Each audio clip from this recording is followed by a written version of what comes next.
নদিয়া জেলার গিরিশনগর গ্রাম।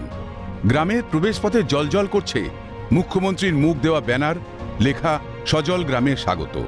কিন্তু আদৌ কি গ্রাম সজল? সিএনএর খোঁজে উল্টো ছবি। কল আছে কিন্তু জল নেই। না, পাচ্ছি না। বাড়ি বাড়ি কল পৌঁছেছে? কল দিয়েছে কিন্তু জল দেয় না। একদিন দিয়েছিল, সে ঘোলা জল। খাওয়া যায়? জল না, খাওয়া যায় না। তো কতটা পানীয় জলের কষ্ট? রান্নাও করা যায় না জল। কতটা জল কষ্টে রয়েছে?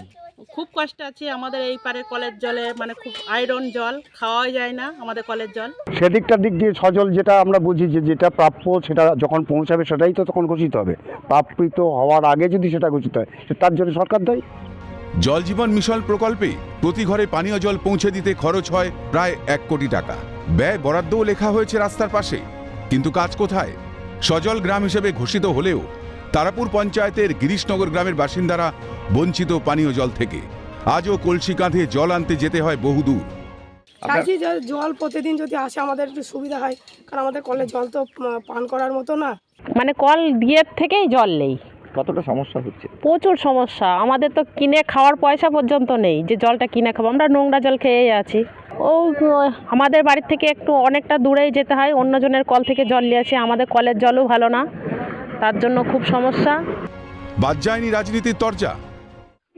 ওরা কাজ করছে, মানে কমপ্লিট হয়নি, মাঝে মধ্যে হয়তো কোনো ডিস্টার্বেন্স আছে, সেই জায়গায় হয়তো ওরা কাজ করছে। তো রাজ্য সরকার তো আমরা তো প্রতিনিয়ত দেখেই আসছি যে রাজ্য সরকার সমস্ত কিছু চুরি করে, একদম নবান্ন থেকে তারপর পঞ্চায়েত পর্যন্ত পুরো লেভেলটা চোর এরা। রাজনীতির তরজা তো থাকবেই, কিন্তু তাতে সাধারণের সমস্যার সমাধান হয় কি? আগামীতে রয়েছে গরম, আর এই গরমে তারা কিভাবে জল সমস্যা মেটাবে সেই নিয়েই কিন্তু তাদের আতঙ্কে দিন কাটছে। তাদের দাবি দ্রুত প্রশাসন পানীয় জলের ব্যবস্থা করে দিক। নদিয়া থেকে প্রসেনজিৎ বিশ্বাস, ক্যালকাটা নিউজ।